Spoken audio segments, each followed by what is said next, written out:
Welcome to Rising Traditions, I'm Kay. Today we're making gluten-free sourdough bread in 4 easy steps.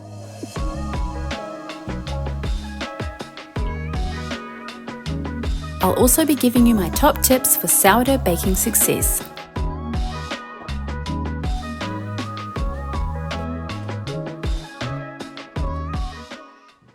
Let's talk about starter. This is my brown rice starter.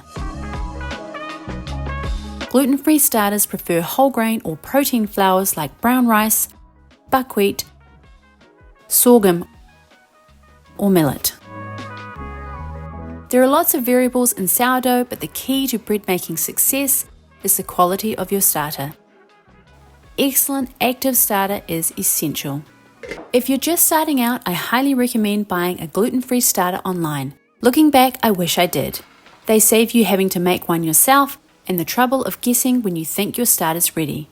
They come with instructions and you can start baking right away. Glass helps you to see what stage your starter is at.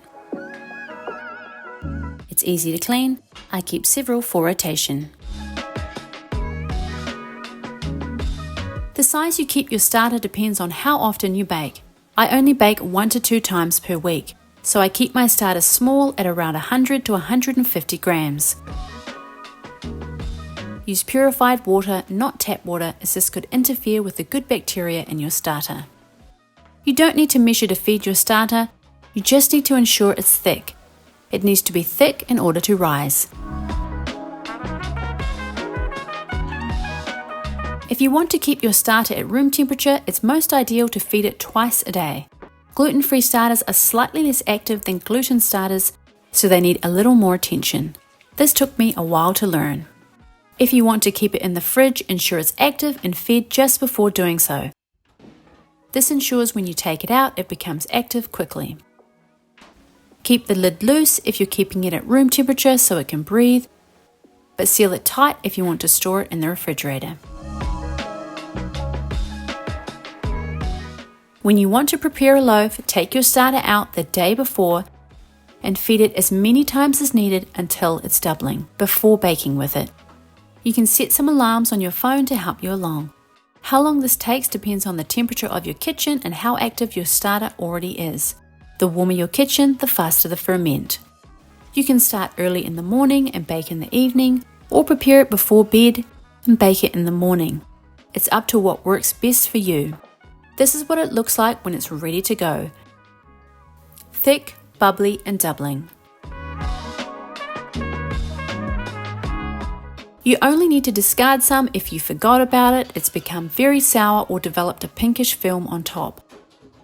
Just scrape that off, add 1 to 2 tablespoons of it to a clean jar and feed it.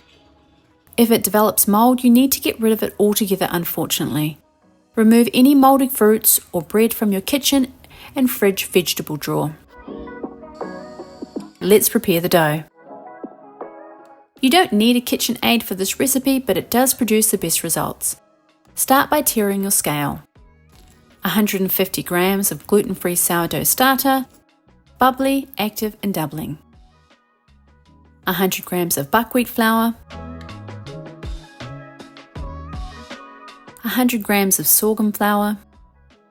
Both whole grain and starch flours are needed in order to get texture similar to regular bread. 100 grams of potato starch. 100 grams of tapioca starch. Whole grain flours provide structure and feed the starter, while starch flours create a light and soft loaf. A mix of both also provides a pleasant and balanced flavour. 20 grams of psyllium husk. Finely ground does work, but it does clump sometimes. Psyllium is like the gluten in gluten-free baking. 10 grams of unrefined salt. I use Celtic or Himalayan salt. 3 tablespoons of quality olive oil.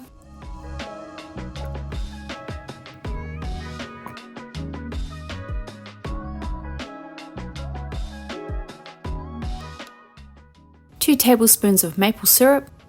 Date syrup, unrefined sugar or honey work too, but maple syrup works best to feed the dough. 1 cup of milk. Milk is an essential protein for helping keep the loaf formed and soft. 1 cup of purified water. Start slow and mix on medium for 1 minute. It's normal that it looks like batter and not dough. It's completely different to gluten baking. Let rest for 5 minutes so the psyllium and liquid can absorb.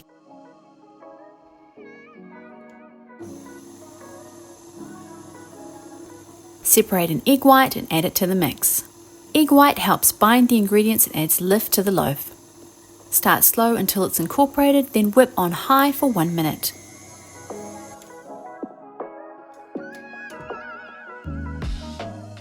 Line a loaf pan with parchment and pour the mixture in. Cover with plastic wrap.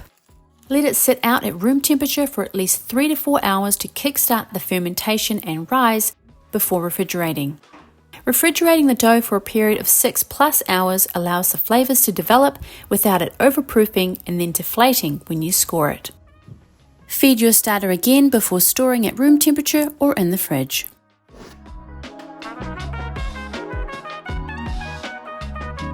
Let's bake. When ready, pour the loaf pan out of the fridge and let it come to room temperature for about an hour. If it's baked straight from the fridge, it won't achieve its full rising potential. It's important to note that this loaf doesn't really double in size like conventional sourdough. It rises less than an inch. The rest of the rise is achieved when it's baked. Preheat your oven to 200 degrees Celsius or 390 Fahrenheit on bake. When the oven is ready, score your bread how you like. You do need a razor or lame. The bread does need to be scored for it to rise properly. If it's not scored, it will rise but crack, and then when sliced may break apart. Bake for 55 to 60 minutes plus. The internal temperature needs to reach 100 degrees Celsius or 212 Fahrenheit. This is the temperature in which the bread is cooked through. It's important that it reaches this temperature, as if it doesn't, the bread will be gummy. So an oven thermometer is essential. Once done, remove from the loaf pan and ideally put it on a rack to cool for at least 4 hours before slicing. There's nothing like the smell of freshly baked bread, and while tempting to cut it before it's cooled, it will go gummy. This loaf can be used as sandwich bread on the first day, but it's most ideal for toasting. The best way to preserve is to slice and freeze it on the first day.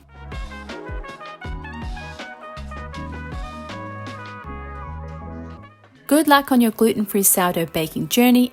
It's well worth the effort. Thanks so much for watching. Leave any comments or questions below and I'll catch you in the next video.